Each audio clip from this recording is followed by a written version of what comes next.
Hello everyone and welcome to Rewind, the retro video game show coming to you live every Friday at 3 p.m. Eastern right here on the AWS for Games channels on YouTube and Twitch. My name, as always, is Chris Melisinos, and I'm the Principal Evangelist for video games here at AWS. And on today's episode, we're going to play through some of my favorite games by Williams from the 1980s. I figured we'd, again, take a little bit slow, ease into the weekend. I've been thinking a lot about some of these classic games that were my favorites from the era, specifically the two right behind me, Robotron and Joust. Now, Williams didn't have the largest collection of games in the arcade in the 1980s, but the ones that they had, I mean, they set the stage for and the template for some, incredible game mechanics that people would continue to build on for years. Games like Defender, again, Robotron, Smash TV, Moon Patrol, Joust. So we're just going to go ahead and head over into the arcade, kind of kick back in that little darkened arcade area and go play through some of my absolute favorites. And we'll chat about them there in the comments. So if you have any games from that era that you have fond memories of, or fond memories playing these specific Williams games, let me know in the comments. And yeah, we're just going to go ahead and jump straight into it. So when we head on over to the arcade and crank up some of these Williams arcade games classics from the 1980s. Here we go. All right, here we are. A little bit of a little change to the arcade template here. You know, a little bit of a bigger screen so we can see more of it and a little less of me, right? We want to get that good full-bodied arcade experience. So, yeah, let's go ahead and dig into some of these. I'm going to check the audio levels here. Yeah, I think those are good. I think those are good. All right, well, we're going to go ahead and reduce that music all the way down here, although I love hearing Waterflame's music. If I sound my voice is a little bit deeper. I've been traveling for the past day and a half, so I think I'm on probably, 28 hours or 29 hours now of no sleep. So this will be an interesting playthrough. I can't say that my reflexes are going to be the best, but we're going to go and jump in and give it a shot anyway. All right. So the first one we're going to go ahead and jump into, a game that isn't as well known, not as beloved as some of these others, but I thought it was pretty interesting. And this is kind of a take on the maze games of the era. You know, if you remember back, or if you know about game history, and you look back in the 1980s, the maze games that really kind of kicked off by Pac-Man. There were others that were out, but Pac-Man really kind of set that forward. A lot of companies experimented with the maze style of game, maze type of game. And this one is called Make Tracks. So let's go ahead and fire this one up. And what's really fun about this for me is I'm rediscovering these games as well, right? Some of these I had forgotten that I had played, back in the day. And this is one of them. So here are some far out players from all the way back in 1981. Let's go ahead and take a look here at Make Tracks. And basically what you have to do is you have to paint all of these roads or these pathways green, while avoiding the other, I think they're brushes. I'm not sure what they are actually that are coming after you. And there are cats that come out and leave paw prints all over the paint, which means you have to go back and paint them over. You can see in the demo here, this is how this works. Now, in the horizontal portion of the screen, you have a paint roller. And in the vertical, you have a paint roller. And instead of a power pill or some sort of invincibility, you basically run over those creatures with the paint roller, and that's how you basically avoid getting snagged by them. So Make Tracks. Let's go ahead and give this a shot. So we are going to. Oh, I want to make sure that audio isn't blowing us out either. All right, here we go. Oh yeah, listen to those tones too. My goodness. Yeah, they can be quite grating, So I wanted to make sure the volume was low enough that it wasn't blowing your ears out. So here's what happens. I'm going to go to this side of the roller. And now I'm pushing the paint roller over them to basically get them out of the way. Let me turn that volume down a little bit. I can see that's... Whoops. Oh, really Not much of a soundtrack either.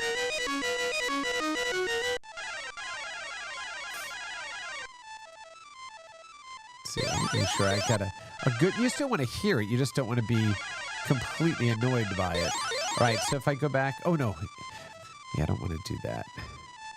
Oh, trapped right in the middle. I was going to try to go down and oh, yeah, I didn't mean to pause it there. All right, here we go. Yeah, so again, you know, another take on the maze chase game, right, theme. And interesting. I mean, but, you know, once again, is what's really cool about going back and looking, I'm going to get trapped under there. You see a cat was coming out to go and start leaving paw prints all over my freshly painted paint. What's really cool about this, though, is, we'll just leave some A's right there. So what's really cool about doing this, though, and going back and playing this is you get to see kind of what designers were thinking the era in which they created these games. So they were really experimenting with different types of mechanics. Like I said, instead of having a power pill or some sort of invincibility that would last for a set period of time, you had a momentary invincibility where you basically ran them over with the paint roller and became invincible. And so there we go. We went in and grabbed them again. But, you know, this was a game... I don't think it was very popular back in its day. I don't really remember playing this very much at all in the arcades when I was a kid. But I do remember playing it, just not very much. All right, we'll go ahead and hit them up. All right, doing a little bit better in this round versus the the last one. And, of course, now you have a little bit of time as they're regenerating and respawning. And now you got that cat out there. All right, damn it. All right, so we put a stop to that nonsense. All right, so now what we'll do is we'll go back and then... Oh, see, I tried to go ahead and grab the roller. I got a little too greedy. All right, let's see if we can just at least clear one of the levels. It's not a very easy game. The enemies actually move pretty fast. Let's see. And, you know, without having that, you know, dependable power pellet, you know, that we're used to with Pac-Man. Oh, I see. I thought I was all the way down. I wasn't. Okay, let's see. At least I think we're going to be able to at least clear one of these boards. Let's see. Maybe? All right, there we go. And then the paint evaporates and you're off to the next board. Now, you see, the board layout really didn't change. Now, I wonder if anything else is going to be coming out. I would imagine that maybe it loops every 2 levels, just like, you know, Miss Pac-Man did. I don't recall. But we're going to give it a shot and see. Okay. Oh! No, see? Got a look. Ah! He nabbed me right there through the maze.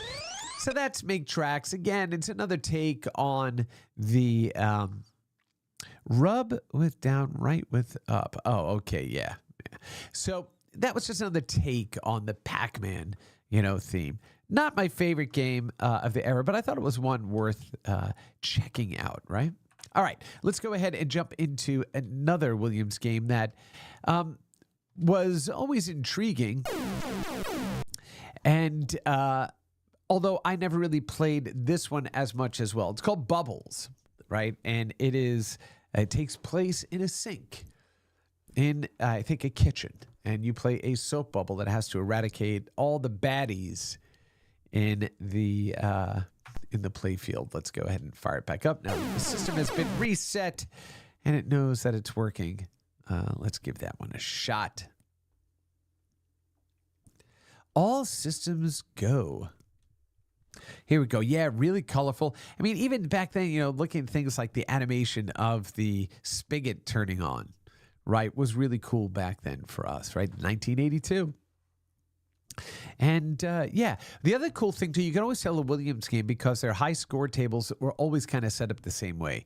They had the best scores at the top, and then a much bigger list underneath. So that way, if you got a really good score, you were kind of prominently displayed. But even if you got an okay score and you still got up on a board, they had a lot of numbers up there. So it was really kind of inclusive. It let players of all different types of proficiency, right, get up there. All right, here, this is bubbles. The bubble grows as you clean up on these crumbs, ants, and greases. Don't touch the brush or sponge unless the bubble has a mouth. Razor blade will always hurt you. Beware to kill roach. Touch it with the broom. Be careful around the drain. Dive ahead one sink, and blah, blah, blah. So you can see where the how the gameplay works here. And what is kind of cool is around the sink, this is kind of a throwback to games like Space War, right? Where you had a sun in the middle of the screen. It had gravity around it, kind of pull you in. You have some inertia with your ship, or in this case, the bubble that you control. And this was, again, very much like, this is what I was saying earlier, rather, is that, game developers look at earlier mechanics and they build on them and change them and create new experiences, right, with those mechanics. So pretty cool. All right, let's go ahead and give this a shot.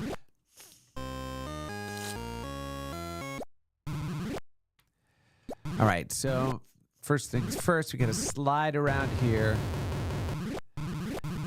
and grab all of these. Oh, I didn't see. I ran into that big baddie there. No. Okay. Yeah, the bubble does have a lot of inertia to it, so you got to be careful when you're zipping around the. Let's see, what's the broom doing there? Ah, okay, yeah, board was cleared. Off we go. Yeah, and see, you grow with each piece of dirt or bug that you collect. And that just makes it more dangerous, right, as you're moving around the playfield. Oh, and of course I wasn't looking, and I just went straight down the drain. All right, let's go ahead and... You're the best Bubbles player. You're a Bubbles pro. That's what it says, at least. Isn't that right? Yes, that's right. Okay. Yeah, we'll just drop some BBs in there. How about that? Oh, and see, now we've got the, let's see, where are we? Okay, number one, right? So we're number one down there at the bottom, but still have not cracked the best bubbles up there at the top. I'm actually going to go ahead and play a little bit of that music in the background, give us a little arcade ambience as we are playing our games today. All right.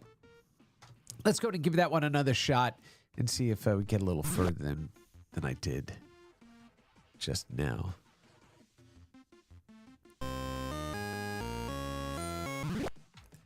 All right, here we go. I'm just parking in the corner so I can check the audio levels. Make sure they're not too loud. All right, there we go. Okay, here we go. Woo, yeah, I took the red eye back from the West Coast. So I've been up for quite a long time. Can't really sleep on the plane, especially on those red eyes, right? From West Coast to East Coast, a little tough to do. And so, got home, grabbed some coffee, made my way into the office here, and have been here all day. We had our Boss Rush live stream earlier today. That was riddled with all sorts of problems in getting it set up. I don't know what happened to the setting here in the studio, but we were having a real difficult time getting that up and running, and but we eventually did. Got a chance to talk about some big game news that is going on in the industry, including things like the Epic Storefront opening back up in the UK on iOS.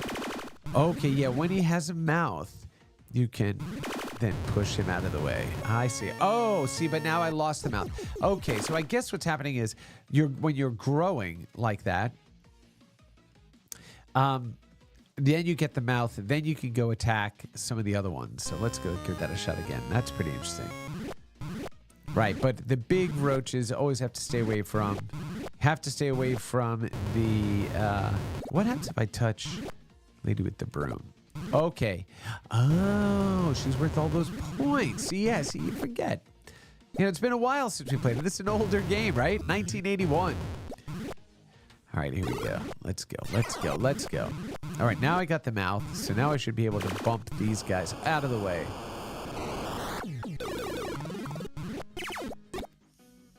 What are these doing here? Why are these... Oh, you see how they're always moving towards the center there, too. Oh, man, that is tough to do. It has all this inertia behind it. Okay, now we got him. There we go. Woo! Threw him right in. Gotta watch out for those razor blades, man. And when you're small, you move really, really fast, too.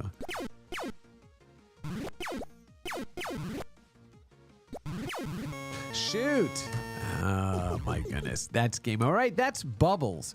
Again, a fun game. It wasn't one that I was really into back in the day, but the next set of games, oh, yes. Yeah, absolutely. So let's go ahead and jump into some of those. So why don't we go ahead and start with the Mighty, Mighty Moon Patrol. Oh, love this game. Love it, love it, love it. And this game is really difficult because it tests your attention by all the different things you have to pay attention to on the playfield. Because you have a very limited range of movement, but you'll see what I'm talking about. All right, the goal is to get to the end of that zone right there. Okay, so you can fire just by pressing your fire button, and you jump. Hitting that jump button, and you have different obstacles you need to go in and hit or avoid. And you can move forward towards the middle of the screen to move faster. You see I just got hit by a bullet there. Or a projectile, I should say. So you're watching for rocks and boulders, obstacles down on the ground. You're watching out for pits below the ground, and you're watching out for the enemies in the sky, right? So you're having to juggle all these things at the same time. So the first levels, are pretty, or the first level, I should say, not too bad, except for this munition creates craters. So now you've got an enemy that's actually creating, hazards for you on the ground.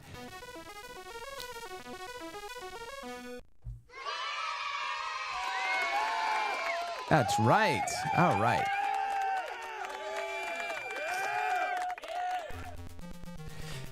Now, the other thing we were amazed at back in the day was the parallax scrolling that this game had. Oh, look at that. I fell right into it there. So you see how you have the foreground scrolling really fast. You have the background. First layer of background scrolling a little bit slower, and then the third layer even slower. And it just gave the illusion of depth, almost like 3D. Okay, you can't hit that one. And that's 2. Right, and so the further towards the middle of the screen you move, the faster you move. And then if you pull all the way back to the end, you are going slower. So yes, you can see this. The difficulty on this one ramps up pretty quickly. But back then, in the era in which these games were created, the average player could really only last a couple of minutes, right, per quarter when you were playing. And that's what these games are designed to do. They're really designed with a degree of difficulty. Oh, that was a good one. Yeah, right? Yeah, that was good. That was designed to take your quarters quickly, right? Or do what we're going to do here. I think I can continue. Let's see. Yeah. So now they got my second quarter. Now it's 50 cents just to play this game. Okay, hit that one. Shoot. Okay, I just have to jump that one, not try to blow it up. Unless I could get a shot in at a short enough distance to matter. No. Yeah, sometimes you just find yourself bouncing like that. All right, we did it again. Yay, on another quarter there. Your average time. Or your time was 104, average was 80. Sorry, no bonus, loser. All right. Oh, I forgot. Those are mines on the ground. And I knew they were coming too. All right, so this is... Okay, this area is pretty tricky. Okay, let's see. 1, 2. You kind of have to get into a rhythm of tapping the jump button to make these. Okay, and now you not only have to watch out for those mines, how small they are, but now they're going to start bringing out other enemies for you to have to worry about too. Shoot. Man. Very, very difficult. Very difficult, but really addictive. Really good. Well, I shouldn't say addictive. That's not really. Oh, no, no. Come on. I didn't mean to hit that button. And you can also, I believe, change position in the air. So if you're moving too fast, even when you're in the middle of a jump, you could back it up. Oh, look at that. That's a pretty good run. Of course, now I just jinxed myself, right? 1, 2, 3. I don't think I've ever actually gotten to the end of Moon Patrol. I think I've ever cleared like a full run. If I have, I don't remember it. Okay, now we had, see that enemies coming in from the front and the back? Ooh, that was a good one. They didn't even get a single projectile off. That was good.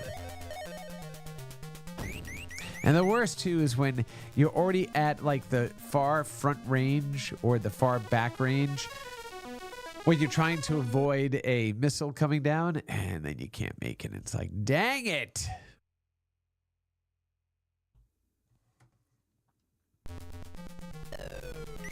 All right, here we go. What's it going to be now?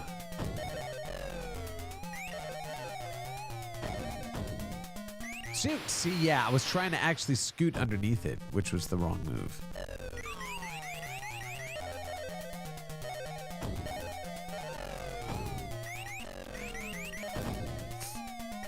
Oh, see, I was looking up, and I've completely missed.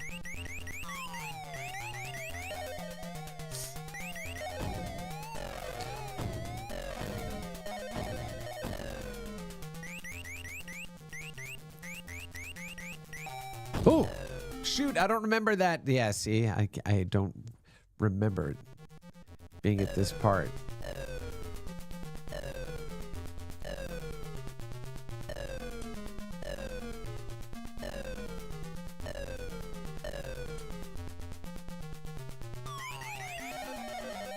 Ah, see? Oh, man. All right, we're just going to keep throwing quarters into this thing. Okay, come on.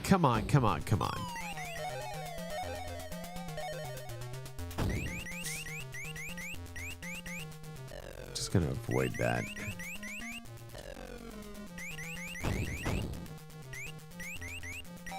All right, here we go.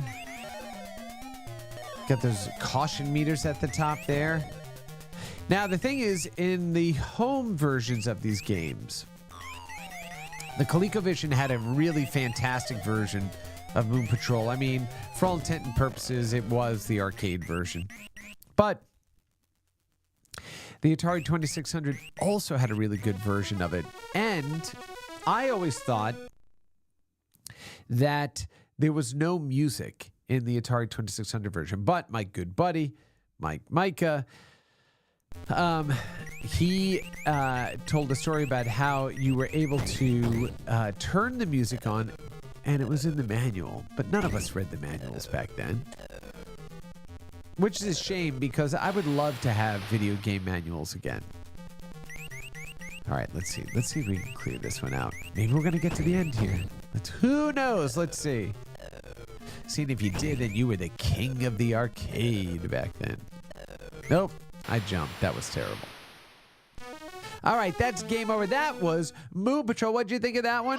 Oh, yeah, that one was a good one. Moon Patrol, for sure, for sure. All right, so now let's move on to another one of my really favorite games, right? In this collection of games, Joust. And Joust featured pretty prominently in the book Ready Player One, if you remember the very first The very first challenge that Parzival had to overcome was playing Joust against the Lich King. And, he thought they were going to be jousting on, on horseback, but instead up popped this Joust game. This game, very limited controls. You only have left and right, and you have a flap button to flap the ostrich that you're riding on. But there's a lot of nuance to the game. So we're going to go explore a little bit of it. And for this one, I actually put the controller down on my desktop here. All right, so the way this works is you're the yellow ostrich, and you just have to, when you collide with a red rider, your lance just has to be higher than your opponent's. That's it. And then they turn into a little egg, and you pick them up, because if you don't pick them up, they will hatch into a more powerful knight. And they go through 3 different phases: red, gray, and blue. And they just move faster. Their logic gets a lot better. We talk about using AI in games today. We were already using machine learning and AI back in the day to create the enemies that you used to play against, right? We didn't call it AI. Well, I guess we kind of did. All right, that was 3,000 survival points. That means I beat the level without dying at all. Those little glowing pads where they come out of, what you want to try to do at least. Yeah, see how much faster they're moving now? Because they're like, oh, this guy has got some skills to pay all those joust bills. And there is a creature called the pterodactyl, which is a pterodactyl that is supposedly unbeatable, but if you know exactly where to hit it. Okay, and this guy's about to hatch, so we grabbed him before he could do that. You can kill the... There's the pterodactyl. Yeah, you don't want to get by him there. All right, so... Shoot, I want to get next to that pad. Okay, so if you're close to a launch pad, they won't be able to spawn, right? So you have to kind of use that strategically. You also notice that down at the fire now,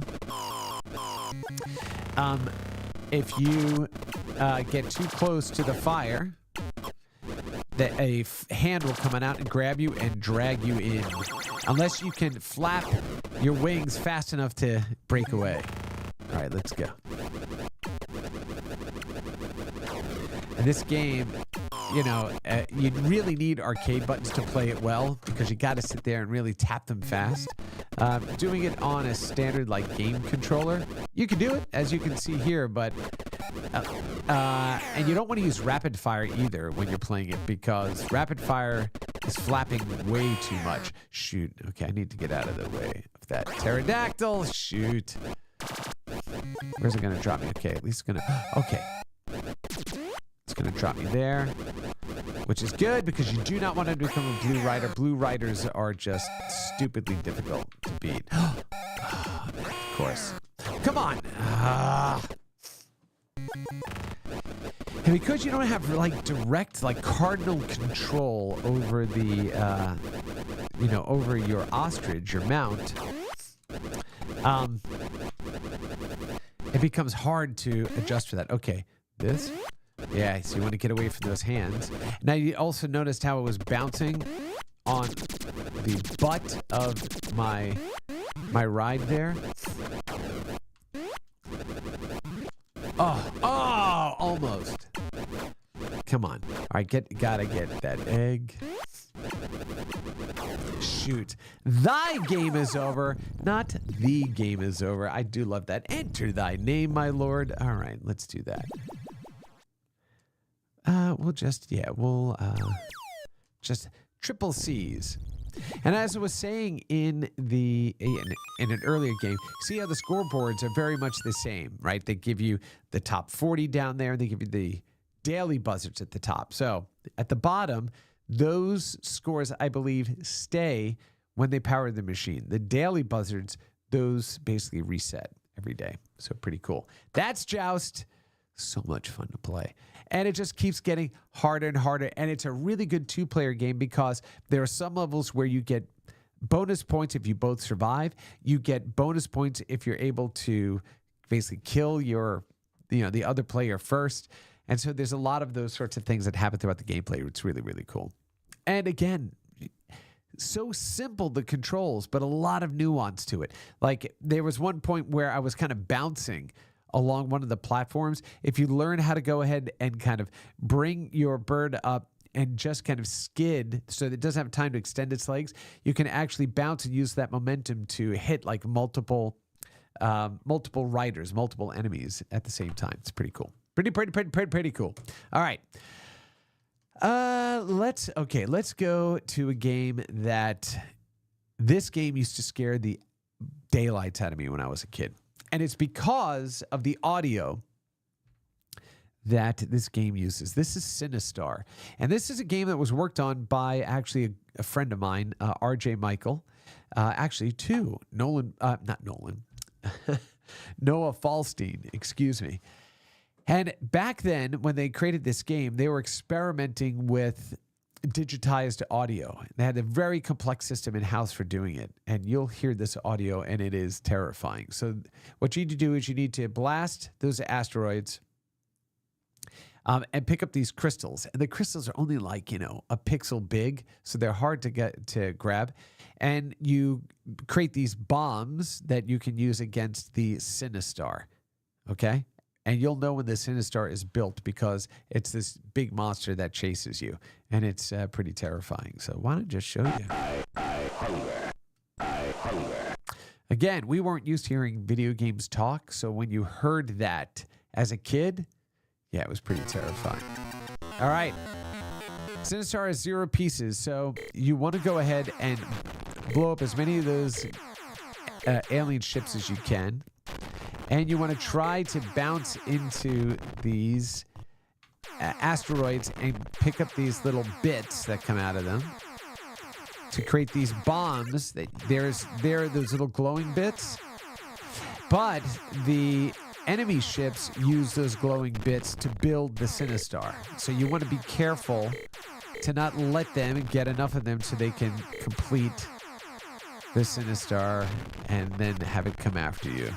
But you can also see I'm having a terrible time picking up that one because you have all this inertia on your ship as well. Oh, God, it grabbed it instead of me.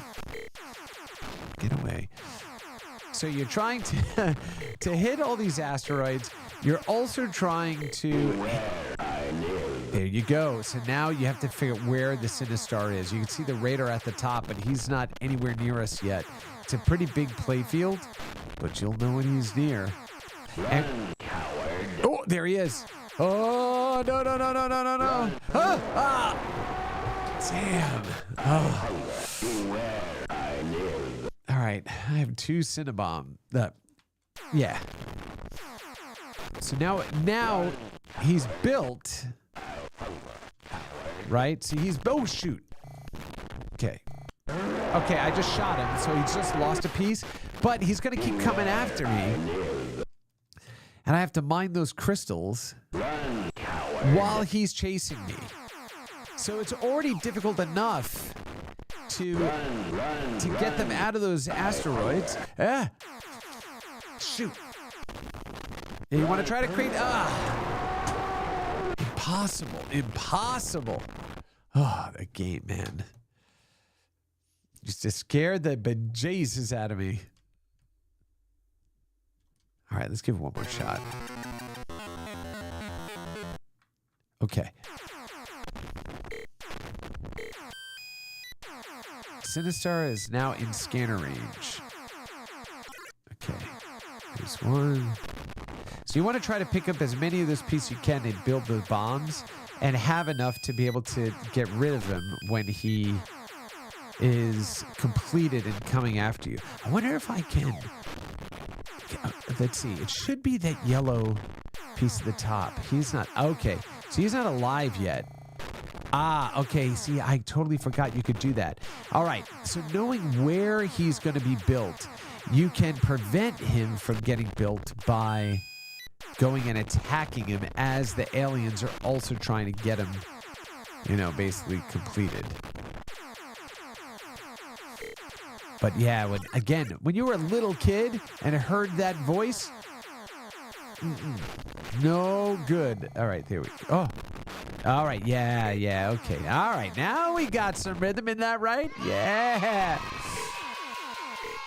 All right, let's see.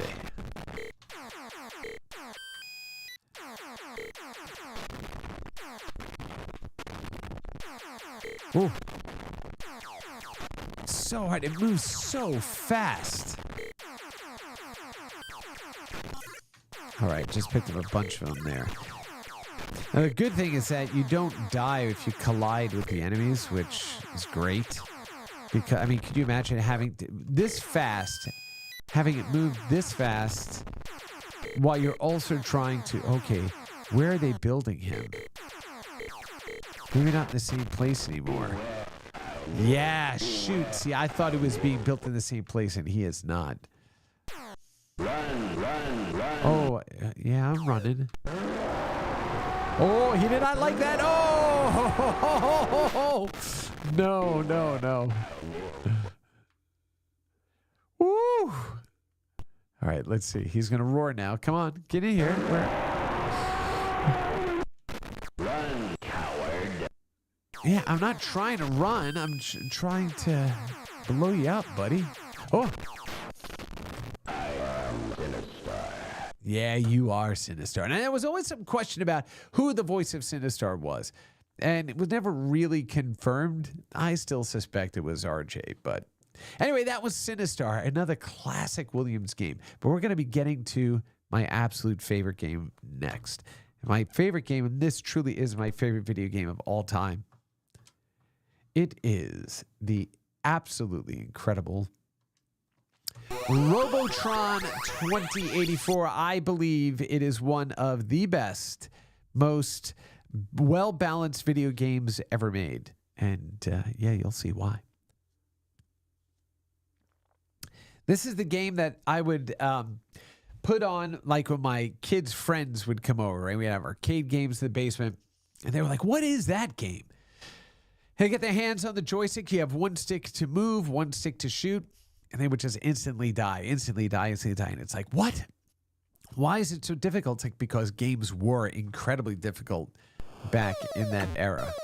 All right, let's see how far we can take it here. And then we're going to go play its sequel before we get out of here. But, all right, the goal of Robotron is to blow up all the baddies and save the last human family. So, blow up everything that moves, that can kill you, and then save as many family members as you can. Those green bots are called the Hulks. They're indestructible. You can just kind of knock them back. Then you have these grunts, which are kind of like the mindless drones. These, though, I forget what these guys are called, but they're the worst. I hate them. Absolutely hate them. Now, if you think about other modern games or games that have play on this, games like Geometry Wars, you may have played on Xbox and stuff like that. All throwbacks to this.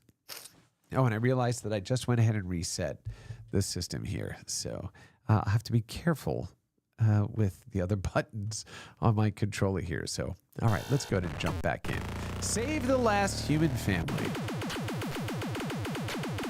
Didn't mean to reset it. Should probably mute those keys.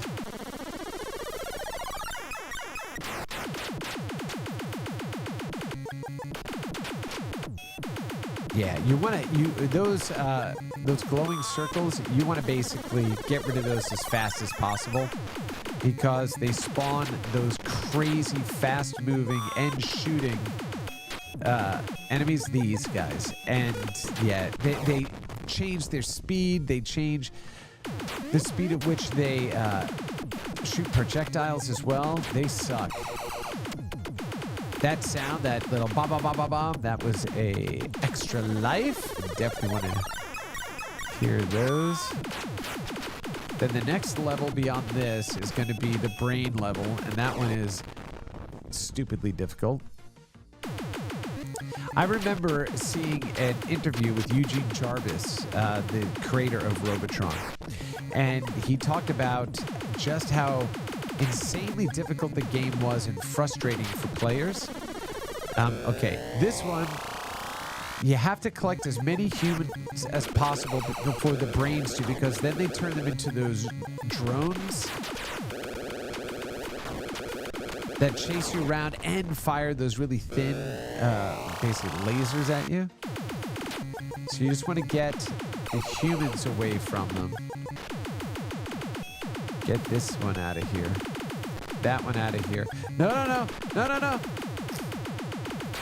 Shoot. And typically, I mean, if you had it... Ah, shoot. Gosh. Yeah, this one is stupidly difficult. Come on, at least crack 100. Is he gonna do it? All right. Oh, yeah, these are the bots. These are also stupidly difficult because now they're gonna just start shooting these random projectiles. Oh, fortunately, I grabbed. Yeah, and they don't like go back to their earlier state and then regenerate. Shoot, my goodness, man. Woo, that is a tough one. Let's see. Dad, how about that? We'll leave it as Dad. All right.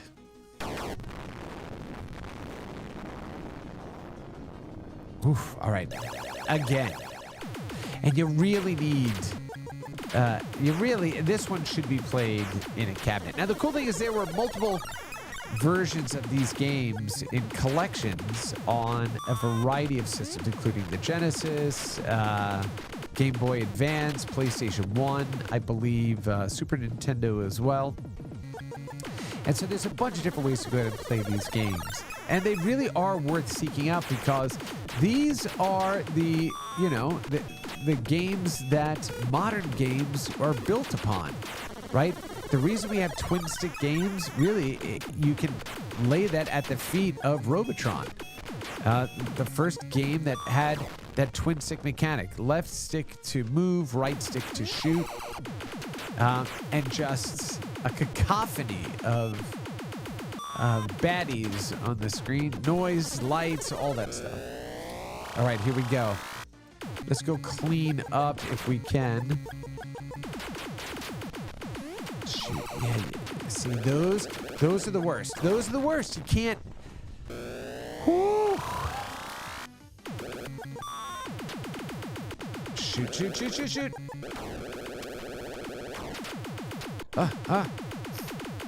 And I'm going to dig into, in future episodes, I'm also going to dig into other collections like Namco and stuff like from back in this era, Sega as well. We're going to go play through a bunch of these stuff. We have a lot of games, man. There are a lot of video games out there. We're going to go play through more.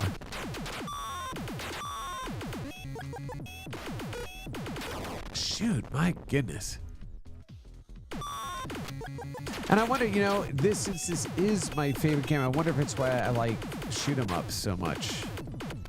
Because this is basically a shoot 'em up, right? Oh, that is something that I was thinking about as I was thinking about this episode today. A lot of these games from this era are single screen games.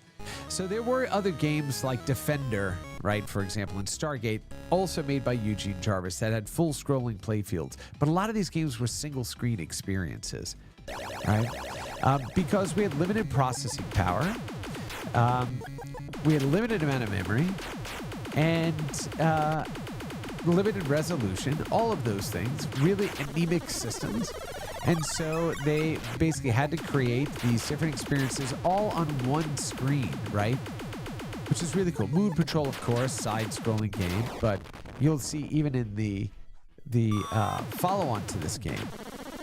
Smash TV, same thing, single screen, but that one is straight up from actually the 90s. It's really Running Man style games. I know I said from the 80s, but we're going to slip into the 90s. Straight out the 80s, right into the 90s. To sample the sequel, the spiritual successor to Robotron 2084, Smash TV. And if you've ever seen, I think I may have mentioned, ever seen the Arnold Schwarzenegger movie, The Running Man? That's exactly what it feels like. It is a game show to the death where you can win fabulous prizes. All right, brains, here we go. Oh, not enough. Not enough. Not enough. Ugh. That is Robotron 2084, my favorite game. It's so good. Absolutely perfect balanced game. Difficult as hell, but really a lot of fun to play. All right, let's go ahead, as I mentioned, and play the sequel to, or the spiritual sequel to Robotron, and this is Smash TV. Now, I believe this is on the Genesis, and no, it definitely was on the Super Nintendo. And then, of course, the arcade here.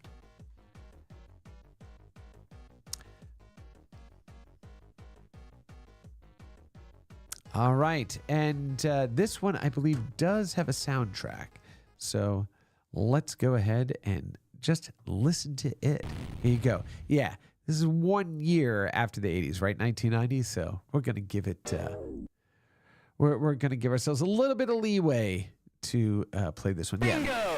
Here we Bingo! go. Bingo! Bingo! Now, also, as I said, you know, a lot of times they would lean into the same types of style of different assets or components of the game. So you can see, as I said in the earlier games, the way Williams scoreboards looked with the top 40 and then the ones that would clear out. Same sort of thing here. Bingo! You'll see like the coin and play. That's a very familiar font for anybody that's ever played Williams games in this era.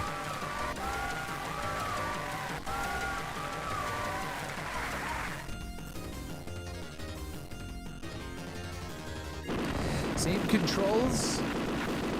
One stick to shoot, the other stick to move, and just blasting people up. So you get to pick up these different power-ups and treasures that will do different. Like this is a spread shot, and you can see you have a burn down up there at the top. That green bar that just turned red is your burn down for whatever enhanced weapon you pick up. Spread shot is always the best. We have to get to Mutoid Man. We are going to do that. That's what we're going to wrap up there. We're going to get over there to Mutoid Man. So let's pick up this extra cash. Yeah! And then let's get out of here. Look, you won a brand new VCR. I love that. They were giving you away prizes that anchor this game in the era. Good luck! You'll need it! Yeah, you got a little bit of that there too. You know, game shows from the 80s and 90s that look like that. All right, here we are moving faster. Those guys, the Shrapnel Man, if you don't blow them up, they explode into like pieces of shrapnel that cover the playfield. So you want to go ahead and blow them up if you can. Of course, you have mines there you got to be careful of. Can't step on those. You got him. Oh, dang. That's all right. We have unlimited quarters here at Rewind.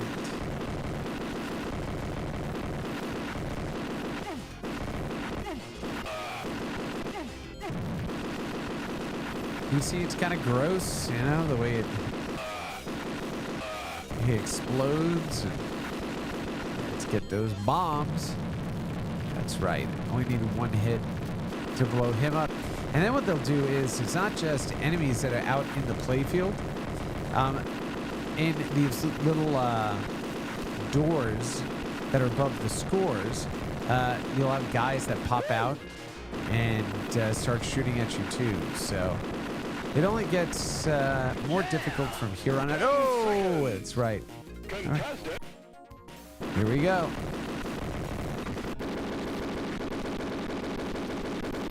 Got him right out of the tank.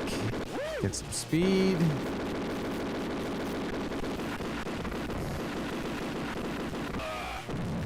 Yeah, the game was really good on Super Nintendo, as I remember it. All right, let's see. Where is it? All right, let's go up.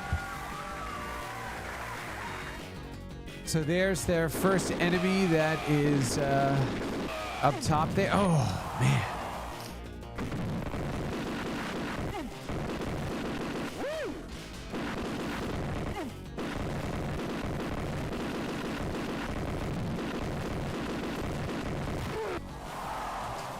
So difficult. Bingo! That bingo was me adding more quarters. All right, there's my orb power up. A brand new toaster. Today, that would be an air fryer, right? Contestant. All right, here we go. I love how they call them contestants, right? They really stick to the whole Running Man game show, you know, future blood sport kind of thing. It is very much rooted in the 90s and mid to late 90s aesthetic. Woo! Let's go, let's go, let's go! Yeah! See, then again, you know, the advance. So when we're talking about really the echoes of design, right? Echoes of mechanics. I mean, this is basically, again, same exact mechanics Robotron. They've just amped everything up. And so when you have good, rock-solid mechanics, you don't need to constantly reinvent everything. Sometimes you just want to lean into things that have worked and that you know to be good mechanics without having to go ahead and always try to create everything new, right? So it's kind of like embrace and extend. All right, here's Mr. Shrapnel. So you want to try to get rid of as many of them as possible. And you'll see why. When they start exploding, okay, yeah, all those little bits of shrapnel, now they're going to be everywhere. So it's a little bit like a shoot 'em up, right? A shmup. Because now you just have, it's a bullet hell. You just have shrapnel everywhere. Along with all the other enemies, all the other obstacles that you have to avoid. Yeah, really, really difficult. Definitely tries your skill and your patience. That's the other thing too. You're just so close to grabbing a power up, and then, yeah, crater. All right, I think. Yep. All right. All right, bonus prizes. Let's go. Big money! Big prizes! I love it! I'd buy that for $1. Oh, I ran right into a mine. Idiot. Oh, oh, oh, look how fast those guys are.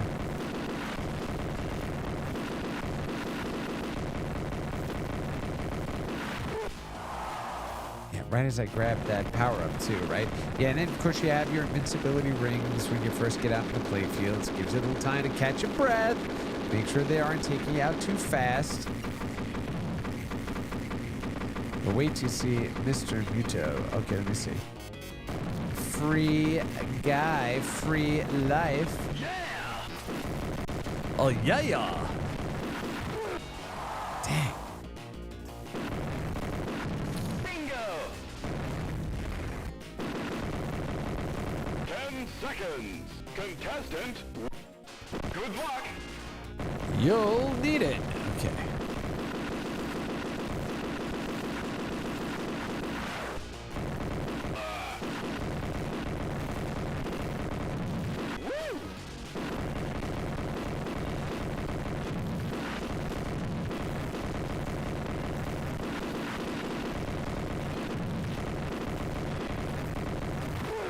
Yeah, and then you get overwhelmed. You just can't get out of there.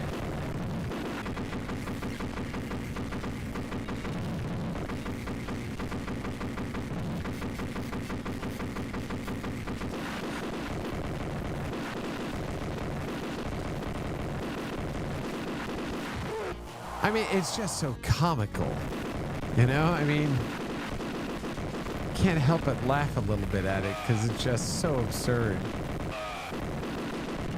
I mean, it is a Schwarzenegger game, basically, right? Come on, stop running. All right, this should probably be the boss here. Let's see. Can I get that? Yes. Nope, not yet. Okay, yeah, get rid of him. Get rid of him. Shoot.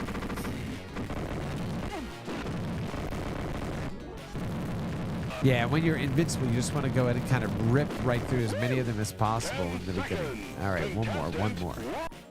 Good luck. You'll need it. I wonder why he doesn't say that. And I think that in the Super Nintendo version of this, they also had voice samples, right? It was something that the SNES could do. Because, you know, everything was digitized, right, on the SNES. It was all sound samples. Which is why it had a very distinct sound. Actually, both of those systems during their era had a very distinct sound. The Genesis and the Super NES. Bingo.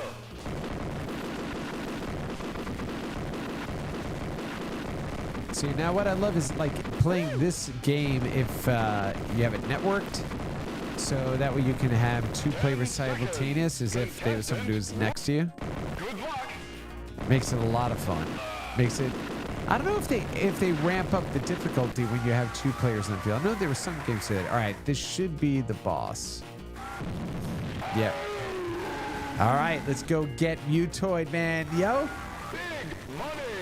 Big prizes. I love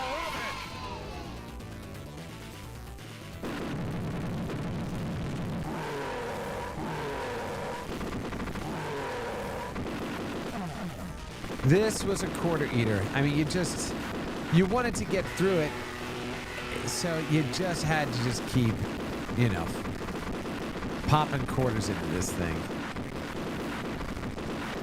So what you want to try to do is, the first thing you want to do is get rid, there you go. You want to get rid of his cannons up front. You want to get rid of, you know, the extra firepower that he has. There he is, we lost an arm. Notice I ran under the laser, so it didn't even have real transparencies or anything, but...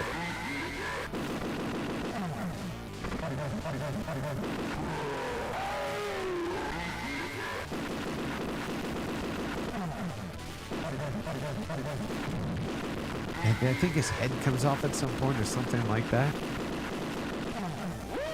Yeah, Williams games had a real interesting feel to them. And back then, too, you could kind of tell which company had produced which type of game because they all had their own aesthetic. They had their own kind of sound libraries, you know. Oh, there was an eyeball that popped up as a result of that.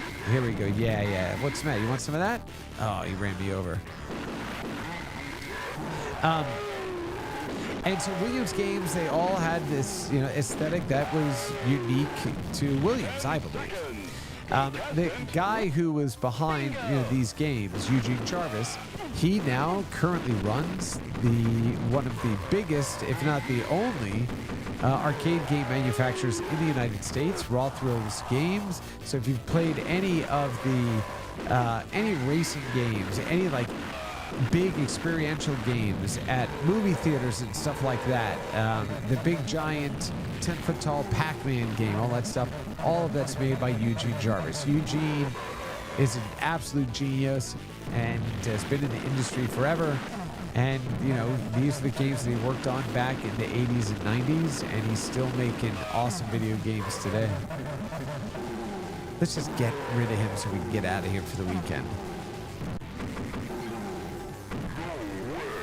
Okay, yeah, now we got a little short guy here. Got my invincibility rings.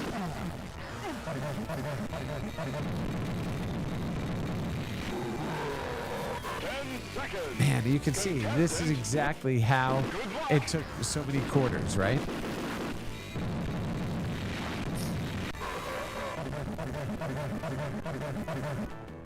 Oh!